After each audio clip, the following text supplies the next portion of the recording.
16 जुलाई 1990, northern लूजोन, Philippines. दोपहर का वक्त था जब अचानक धरती कांपने लगी। कुछ ही सेकंड में 7.8 रिक्टर स्केल के एक तेज भूकंप ने पूरे इलाके को बुरी तरह हिला दिया। बड़ी बड़ी इमारतें देखते ही देखते नीचे गिरने लगीं। बागियो सिटी के कई हिस्से धूल और मलबे के ढेर में बदल गए। एक होटल की सीढ़ियों के अंदर सिर्फ 9 साल का एक लड़का मलबे के नीचे फंस गया था। टूटे हुए कंक्रीट ने उसका पैर दबा दिया था और उसके चारों तरफ पूरी बिल्डिंग लगातार गिर रही थी। लोग जान बचाकर बाहर भाग रहे थे। हर तरफ चीख पुकार मची हुई थी, लेकिन उसी वक्त एक आदमी वापस अंदर भागा। वो लड़के का पिता था। उसने टूटी हुई दीवार में बने एक छोटे से रास्ते से खुद को अंदर घुसाया। चारों तरफ टूटा हुआ सीमेंट, गिरती दीवारें और हर सेकंड ये डर कि पूरी बिल्डिंग कभी भी उसके ऊपर गिर सकती थी। लेकिन वो फिर भी अंदर गया। किसी तरह वो अपने बेटे तक पहुंचा। उसने अपने हाथों से मलबा हटाया और अपने बेटे को वहां से बाहर खींच लाया। अपने बेटे की जान बचाते वक्त उसके पैर का लिगामेंट इतनी बुरी तरह फट गया कि वो चोट फिर कभी पूरी तरह ठीक नहीं हुई। लेकिन उस भूकंप ने उनसे सिर्फ इतनी चीज नहीं छीनी थी। जिस होटल पर परिवार की पूरी मेहनत टिकी हुई थी, वो पूरी तरह खत्म हो चुका था। सालों की मेहनत, बिजनेस, सब कुछ एक ही दिन में मलबे के नीचे दब गया। इसके बाद परिवार ने फिलीपींस छोड़ दिया और ऑस्ट्रेलिया के सिडनी शहर में नई शुरुआत करने पहुंच गया। पिता टेडी गोंजालेज ने अपनी पूरी जिंदगी दोबारा खड़ी की। उन्होंने फिर से पढ़ाई की, लॉयर बने, नया करियर शुरू किया, नया घर बनाया और अपने दोनों बच्चों को एक बेहतर और स्टेबल जिंदगी देने की कोशिश की। और वही छोटा लड़का जिसे वो कभी टूटती हुई बिल्डिंग से अपनी जान जोखिम में डालकर बाहर लेकर आए थे, धीरे धीरे बड़ा होकर जवान बन गया। फिर जुलाई 2001 में सिडनी के नॉर्थ राइड इलाके में बने एक शांत 4 बेडरूम वाले घर में पुलिस को एक ऐसा सीन मिला जिसने पूरे ऑस्ट्रेलिया को हिला दिया। घर के अंदर टेडी गोंजालेज, उनकी पत्नी और उनकी बेटी तीनों मरे हुए मिले। और यह सब करने वाला कोई बाहर का इंसान नहीं था। वो वही बेटा था जिसकी जान बचाने के लिए उसके पिता कभी टूटती हुई बिल्डिंग के अंदर वापस गए थे। एक परिवार जो फिलीपींस के सबसे भयानक भूकंपों में से एक से बच निकला था, जिसने सब कुछ खोने के बाद अपनी जिंदगी दोबारा बनाई। आखिर में उसी परिवार का अंत उनके अपने ही घर के अंदर हुआ।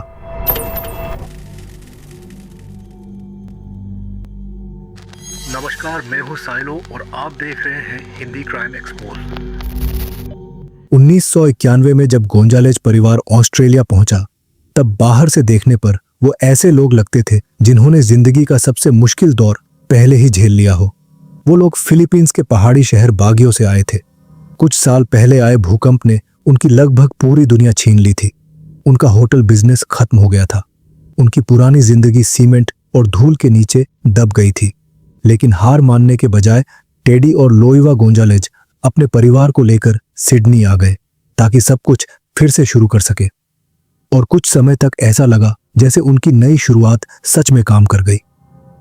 टेडी फिलीपींस में पहले से लॉ की पढ़ाई कर चुके थे, लेकिन ऑस्ट्रेलिया आने के बाद उन्हें लगभग शुरुआत से सब कुछ दोबारा करना पड़ा। उन्होंने ऑस्ट्रेलियन लीगल सिस्टम के हिसाब से फिर से क्वालिफिकेशन पूरी की, इमिग्रेशन लॉ फर्म शुरू की और धीरे धीरे नए देश में अपना नाम बना लिया। लोइवा भी उनके साथ बिजनेस में काम करती थी और पूरा काम संभालने में मदद करती थी। दोनों की शादी 1977 में हुई थी। 1980 में उनका बेटा सेफ पैदा हुआ और 3 साल बाद उनकी बेटी क्लोडीन। 1990 के आखिर तक कई सालों की मेहनत के बाद परिवार फिर से फाइनेंशियली स्टेबल हो चुका था। उन्होंने सिडनी के नॉर्थ राइड इलाके में जमीन खरीदी। ये इलाका फैमिली होम्स के लिए जाना जाता था। वहां उन्होंने एक बड़ा 4 बेडरूम वाला घर बनवाया जो साल 2000 में पूरा हुआ। बाहर से देखने पर गोंजालेज परिवार हर मायने में सक्सेसफुल लगता था। वो अपने लोकल कम्युनिटी में एक्टिव थे। सेंट माइकल्स कैथलिक चर्च जाते थे। उनके पास 6 छोटे कुत्ते थे। पड़ोसियों की नज़र में वो एक मेहनती इमिग्रेंट फैमिली थी जिसने अपनी मेहनत और डिसिप्लिन से अपनी टूटी हुई जिंदगी फिर से खड़ी कर ली थी। लेकिन उस घर की दीवारों के पीछे कई सालों से दबाव धीरे धीरे बढ़ रहा था। टेडी और लोइवा अपने बच्चों से बहुत ज्यादा उम्मीद रखते थे, खासकर सेफ से। वो चाहते थे कि वो पढ़ाई में बहुत अच्छा करे, डॉक्टर बने या लॉयर, सेफ का सिंगर या एंटरटेनर बनने का सपना उन्हें पसंद नहीं था, और घर का दबाव सिर्फ सेफ तक सीमित नहीं था। जब क्लोडीन के ग्रेड्स गिरने लगे और वो एक ऐसे लड़के को डेट कर रही थी जिसे उसके माता पिता पसंद नहीं करते थे, तब उन्होंने उसे दूसरी जगह भेज दिया ताकि वो अपनी पढ़ाई पूरी कर सके।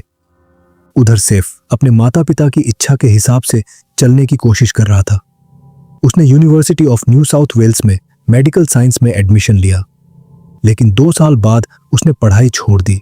फिर उसने एक नई शुरुआत की, इस बार मैक्वेरी यूनिवर्सिटी में लॉ पढ़ने के लिए। लेकिन यहां भी चीजें बेहतर नहीं हुई। असल में उसकी पढ़ाई इतनी खराब हो चुकी थी कि उसे यूनिवर्सिटी से निकाले जाने का खतरा था, और शायद यही वो मोड़ था जहां से सब कुछ धीरे धीरे एक बहुत अंधेरी दिशा में जाने लगा। क्योंकि सच बताने के बजाय सेफ ने एक नई हकीकत बनानी शुरू कर दी। उसने ग्रेड्स बदल दिए, नकली एकेडमिक रिकॉर्ड्स बनाए, अपने माता पिता को झूठे रिजल्ट दिखाए ताकि उन्हें लगे कि उसकी पढ़ाई अभी भी अच्छी चल रही है। और कुछ समय तक किसी को कुछ पता नहीं चला। फिर क्लोडीन को उसके झूठ के बारे में पता चल गया और वो सीधा अपने माता पिता के पास चली गई।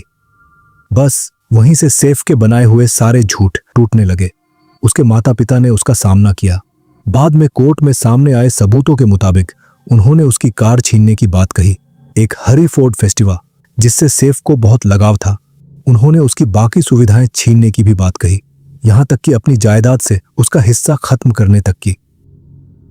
लेकिन बाद में इन्वेस्टिगेटर्स को समझ आने लगा कि मामला सिर्फ खराब ग्रेड्स या डांट खाने के डर का नहीं था, क्योंकि झूठे रिजल्ट बनाना सेफ का पहला झूठ नहीं था। उसे जानने वाले कई लोगों ने बताया कि सेफ अलग अलग लोगों के सामने खुद की अलग अलग पहचान बनाकर पेश करता था। कुछ लोगों से वो कहता था कि उसे कैंसर है, कुछ के सामने वो खुद को एक सक्सेसफुल बिजनेसमैन बताता था। कई लोगों को लगता था कि वो एक सिंगर है जिसकी अच्छी खासी फैन फॉलोइंग है।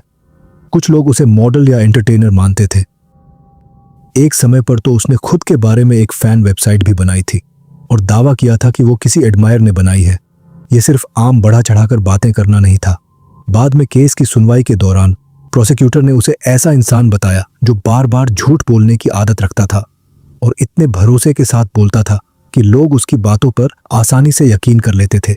और यही चीज उसे खतरनाक बनाती थी, क्योंकि जब सेफ कोई कहानी सुनाता था तो उसकी आवाज में जरा भी डर या हिचकिचाहट नहीं होती थी।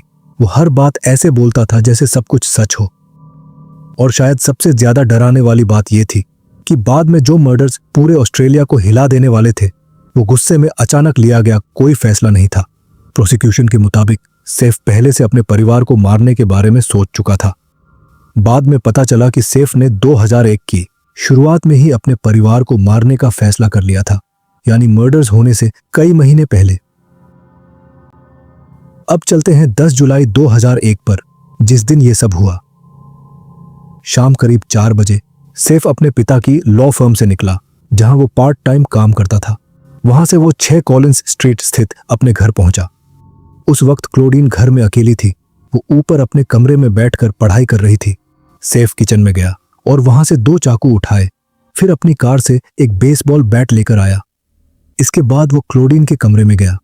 उसने पहले उसका गला दबाया, फिर बेसबॉल बैट से उसके सिर पर कम से कम 6 बार मारा। इसके बाद उसने उसे कई बार चाकू मारा। उसकी गर्दन पर 5 गहरे घाव थे और शरीर पर 2 और। बाद में पता चला कि क्लोडीन की मौत गला दबने, सिर पर जोरदार चोट लगने और पेट में चाकू लगने की वजह से हुई थी। अपनी बहन को मारने के बाद सेफ वहीं रुका रहा। उसके पास रुकने का पूरा समय था। वो अपना फैसला बदल सकता था, लेकिन उसने ऐसा नहीं किया। करीब 5:30 पर उसकी मां लोइवा घर लौटी। लिविंग रूम और डाइनिंग एरिया के पास सेफ ने उन पर चाकू से हमला कर दिया। लोइवा के चेहरे, गर्दन, छाती और पेट पर कई चाकू के घाव मिले। उनकी सांस की नली पूरी तरह कट चुकी थी। बाद में कोर्ट डॉक्यूमेंट्स में बताया गया कि यह चोट उनकी मौत के बाद लगी थी। करीब 6 बजे लोइवा की बहन अपने बेटे के साथ घर पहुंची। उन्होंने देखा कि सेफ की कार और उनकी बहन की कार दोनों बाहर खड़ी थी, लेकिन घर अंधेरा था और बहुत ज्यादा शांत भी, जबकि घर में 6 कुत्ते थे। उन्होंने कई बार डोरबेल बजाई, लेकिन किसी ने दरवाजा नहीं खोला। उन्होंने खिड़की से अंदर देखने की कोशिश की। उन्हें लगा जैसे अंदर कोई हिला हो, लेकिन फिर भी कोई बाहर नहीं आया। आखिर में वो दोनों वहां से चले गए। मुमकिन है कि उस दिन सेफ की आंट और कजन बहुत बड़ी मुसीबत से बच गए हों, लेकिन उसके पिता इतने लकी नहीं थे। करीब 6:50 पर टेडी गोंजालेज घर पहुंचे। घर के अंदर जाते ही सेफ ने उन पर चाकू से हमला कर दिया। टेडी की गर्दन, छाती, पीठ और पेट पर कई गहरे घाव थे। एक वार उनके फेफड़े तक पहुंचा, एक उनके दिल में लगा और एक वार ने उनकी रीढ़ की हड्डी को भी नुकसान पहुंचाया। फोरेंसिक सबूतों से पता चला कि टेडी ने अपनी जान बचाने की कोशिश की थी। उन्होंने मुकाबला किया था। अपने परिवार के तीनों लोगों को मारने के बाद सेफ ने हथियार फेंक दिए। उसने अपना खून लगा कपड़ा और वो जूते भी छुपा दिए जो उसने उस वक्त पहने हुए थे। इसके बाद वो नहाया और साफ कपड़े पहने। फिर उसने एक नीले स्प्रे पेंट के कैन से घर की दीवार पर ऑफ एजेंट्स के लिखा। वो ये दिखाना चाहता था कि किसी ने उसके परिवार को रेशियल हेट यानी नस्लीय नफरत की वजह से मारा हो। उस रात जब सेफ गोंजालेज अपने पिता, मां और बहन को बेरहमी से मारकर घर से निकला था, उसके चेहरे पर ना घबराहट थी ना डर। अगर कोई उसे उस वक्त देखता तो शायद उसे जरा भी शक नहीं होता कि इस इंसान ने कुछ देर पहले ही इतना घिनौना अपराध किया होगा। करीब 8 बजे सेफ अपने दोस्त सैम डेसियो के घर पहुंचा। दोनों दोस्त साथ में शहर गए। उन्होंने एक रेस्टोरेंट में खाना खाया, फिर वीडियो गेम खेलने एक दुकान पर गए। बाद में सैम को उसके घर छोड़ने के बाद सेफ फिर से कॉलिन स्ट्रीट वाले घर पहुंचा। फिर रात 11:48 पर सेफ गोंजालेज ने इमरजेंसी सर्विसेज को घबराई हुई आवाज में फोन किया। उसने बताया कि जब वो घर लौटा तो उसने अपने परिवार के लोगों की लाशें घर के अंदर देखी। उसका दावा था कि घर में कुछ घुसपैठिए मौजूद थे और उसने उन्हें पकड़ने की कोशिश भी की, लेकिन वो भाग निकले। इसके बाद वो भागकर अपने पड़ोसी के घर गया और उन्हें बताया कि उसके माता पिता को गोली मार दी गई है। जब पुलिस वहां पहुंची तो उन्हें घर के अंदर 3 लाशें मिली और बाहर घर के सामने एक जवान लड़का खड़ा था जो अपने परिवार के लिए रोता हुआ दिखाई दे रहा था। पहली नजर में देखने पर मामला ऐसा लग रहा था जैसे किसी परिवार पर बाहर के लोगों ने हमला किया हो, लेकिन कुछ ही घंटों में चीजें साफ हो गईं। घर में कहीं भी जबरदस्ती अंदर घुसने के निशान नहीं थे। न दरवाजे टूटे थे, न खिड़कियां। घर से कोई कीमती सामान भी गायब नहीं था। यहां तक कि मरे हुए लोगों के पास मौजूद कैश भी वहीं पड़ा था। घर के अंदर जो सामान बिखरा हुआ था वो भी पुलिस को बनावटी लगा। इन्वेस्टिगेटर्स को लगने लगा कि घर को जानबूझकर बिखेरा गया था ताकि लगे कि कोई चोरी करने अंदर आया था। फिर पुलिस ने समय मिलाकर देखा और पता चला कि तीनों की हत्या एक साथ नहीं हुई थी। हर मर्डर अलग अलग समय पर हुआ था। क्लोडीन की मौत करीब 4:30 पर हुई थी, जबकि टेडी गोंजालेज को लगभग 7 बजे मारा गया। और यही बात सेफ की कहानी पर सवाल खड़े करती थी, क्योंकि कोई भी आम हमलावर लगभग 3 घंटे तक एक घर के अंदर रुककर अलग अलग लोगों के लौटने का इंतजार नहीं करेगा। जैसे जैसे इन्वेस्टिगेशन आगे बढ़ी, सेफ का व्यवहार और अजीब लगने लगा।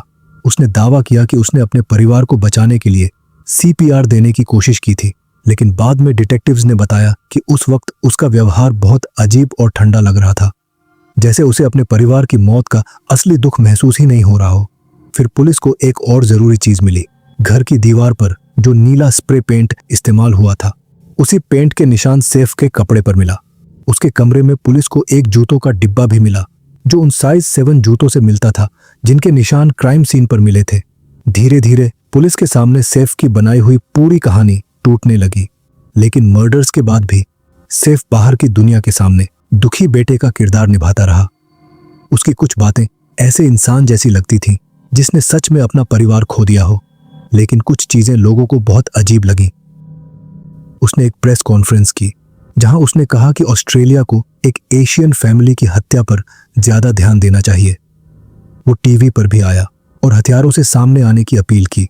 यहां तक कि उसने हथियारों के बारे में जानकारी देने वाले के लिए 1 लाख ऑस्ट्रेलियाई डॉलर के इनाम का भी ऐलान किया। फिर आखिरकार अंतिम विदाई का दिन आया। 20 जुलाई 2001 को टेडी, लोइवा और क्लोडीन तीनों का अंतिम संस्कार एक साथ किया गया। दोस्त, रिश्तेदार और कम्युनिटी के लोग वहां पहुंचे और उन सब के सामने खड़ा था सेफ। उसने खुद अपने परिवार के लिए स्पीच दी।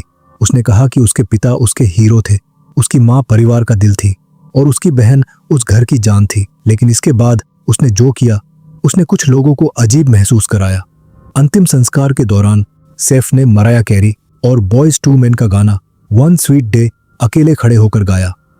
ये एक इमोशनल गाना है जो किसी अपने को खोने के दुख के बारे में है। वहां मौजूद कुछ लोगों को उसका वो व्यवहार थोड़ा अजीब लगा, लेकिन फिर भी किसी ने इस बारे में ज्यादा कुछ नहीं सोचा। अंतिम संस्कार के कुछ दिनों बाद ही सैफ अपने फैमिली अकाउंटेंट के पास गया ताकि वो अपनी विरासत के बारे में पूछ सके। अंदाजा था कि उसके पास करीब 15 लाख ऑस्ट्रेलियन डॉलर्स की संपत्ति घर में थी और फिलीपींस में लगभग 13 लाख पेसों की संपत्ति भी थी। इसके अलावा एक अपराध का शिकार होने की वजह से उसे 15,000 ऑस्ट्रेलियाई डॉलर भी मिल सकते थे। कुल मिलाकर उसकी संपत्ति करीब 8 लाख यूएस डॉलर्स के आसपास थी। और सैफ ने समय बर्बाद नहीं किया, उसने अपनी लाइफस्टाइल बदलनी शुरू कर दी। वो चैट्सवुड के एक अपार्टमेंट में रहने चला गया। उसने अपने माता पिता की कार बेच दी, उसने अपनी माँ के गहने गिरवी रख दिए और एक लेक्सस कार के लिए पैसे भी जमा कर दिए और कहा कि वो इसे अपनी विरासत के पैसे से देगा। इसके बाद उसने फिलीपींस में अपनी गॉड मदर यानी अपनी माँ जैसी एक करीबी महिला से कांटेक्ट किया। उसने कहा कि उसे ब्रेन ट्यूमर है और सर्जरी के लिए 1,19,000 ऑस्ट्रेलियन डॉलर्स मांगे, लेकिन उसकी गॉड मदर ने पैसे देने से मना कर दिया। बाहर से सैफ बिल्कुल नॉर्मल लग रहा था, जैसे उसे कोई चिंता ही नहीं हो, लेकिन पुलिस उस पर नजर रख रही थी। उसकी फोन कॉल्स रिकॉर्ड हो रही थी। एक अंडरकवर ऑफिसर उससे दोस्ती कर चुका था और उसके इंटरनेट रिकॉर्ड्स भी चेक किए जा रहे थे। और एक बड़ी बात सामने आई। मर्डर से पहले ही उसने ऑनलाइन जहर के बारे में सर्च किया था। उसने जहरीले पौधों के बीज भी मंगवाए थे। कुछ हफ्ते पहले उसकी मां को हॉस्पिटल जाना पड़ा था क्योंकि उन्हें फूड पॉइजनिंग जैसा लग रहा था। वो ठीक होकर घर आ गई थी, लेकिन बाद में कोर्ट ने कहा कि यह फूड पॉइजनिंग नहीं था, बल्कि उन जहरीले पौधों से निकले जहर का असर था जो सैफ ने मंगवाए थे। पुलिस को यह भी पता चला कि सैफ सबूत छुपाने की कोशिश कर रहा था। उसने फूड कंपनी, पुलिस और क्वारंटीन ऑफिस को चिट्ठियां भेजी थी ताकि लगे कि खाने में गड़बड़ी हुई है और शक किसी और पर जाए। लेकिन उन चिट्ठियों में से एक पर मिला फिंगरप्रिंट उसके खिलाफ बड़ा सबूत बन गया। सैफ अपनी बात बार बार बदल रहा था। पहले उसने कहा कि वो मर्डर के समय अपनी कार में था, लेकिन ये झूठ साबित हो गया क्योंकि गवाहों ने उसकी कार देखी थी। फिर उसने कहा कि वो टैक्सी लेकर एक ऐसी जगह गया था जहां सेक्स वर्कर्स मिलती हैं, लेकिन ये बात भी झूठ निकली। वहां के मैनेजर ने कहा कि जिस लड़की के साथ उसने होने का दावा किया था वो उस रात काम पर थी ही नहीं। और टैक्सी ड्राइवर के मामले में भी पुलिस को पता चला कि सैफ ने उसे पैसे देकर नकली रिसीप्ट बनवाई थी। उसने एक नकली ईमेल भी बनाया था ताकि शक एक दूसरे बिजनेसमैन पर जाए जो उसके पिता का कॉम्पिटिटर था। 30 मई 2002 को उसने कहा कि उसके घर में चोरी की कोशिश हुई थी और बाद में कहा कि उसका अपहरण भी हुआ था, लेकिन पुलिस को उसकी किसी भी बात पर भरोसा नहीं था। 13 जून 2002 को डिटेक्टिव्स ने सैफ गोंजालेज को उसके चैट्सवुड वाले अपार्टमेंट से गिरफ्तार कर लिया। उस पर 3 हत्या के आरोप लगाए गए थे और साथ ही एक आरोप ऐसा भी था जो चीजों में जहर मिलाने की धमकी से जुड़ा था। लेकिन जब 2004 में New South Wales Supreme Court में मुकदमा शुरू हुआ तो ये सिर्फ एक क्रिमिनल केस नहीं रहा। ये धीरे धीरे एक ऐसी कहानी बन गई जिसमें महीनों की प्लानिंग, झूठ और सबूतों को बदलने की कोशिशें सामने आने लगी। जैसे जैसे केस आगे बढ़ा, प्रोसिक्यूशन ने एक साफ कहानी पेश की। उनका कहना था कि सैफ ने पहले अपनी बहन की हत्या की, फिर मां का इंतजार किया और उसे भी मार दिया, और फिर पिता का इंतजार करके उन्हें भी खत्म कर दिया। उनका कहना था कि इसके पीछे कोई अचानक गुस्सा नहीं था, बल्कि वजह यह थी कि वो सब कुछ कंट्रोल करना चाहता था। उसे डर था कि वो अपनी आराम और सुविधाएं खो देगा और वो अपने परिवार की संपत्ति बिना मेहनत के पाना चाहता था। 20 मई 2004 को जूरी ने अपना फैसला सुनाया। सैफ गोंजालेस को सभी 4 आरोपों में दोषी पाया गया। कुछ महीनों बाद 17 सितंबर 2004 को जस्टिस ब्रूस जेम्स ने सजा सुनाई। 3 आजीवन कारावास जो साथ साथ चलेंगी और किसी भी तरह से रिहाई की कोई उम्मीद नहीं होगी। लेकिन कहानी यहीं खत्म नहीं हुई। 2007 में सैफ ने अपनी सजा के खिलाफ अपील की। कोर्ट ने देखा कि पुलिस ने उससे जो बयान लिए थे वो सही तरीके से लिए गए थे या नहीं, क्योंकि उस समय उसे फॉर्मल चेतावनी नहीं दी गई थी। 27 नवंबर 2007 को उसकी अपील खारिज कर दी गई। कोर्ट ने कहा कि कोई गलत फैसला नहीं हुआ है और उसके खिलाफ दिया गया सजा का फैसला पूरी तरह सही है। इसके बाद भी उसने कोशिशें जारी रखी। 2018 में उसने स्पेशल इंक्वायरी की मांग की, लेकिन वो भी डिसमिस कर दी गई। 2019 में फिर से कोशिश की, फिर से रिजेक्ट कर दिया गया। मार्च 2021 में तीसरी बार आवेदन दिया, लेकिन वो भी खारिज हो गया। मई 2021 में उसने न्यू साउथ वेल्स के गवर्नर को रॉयल पार्डन के लिए पिटीशन भेजा, लेकिन वहां से भी कोई राहत नहीं मिली।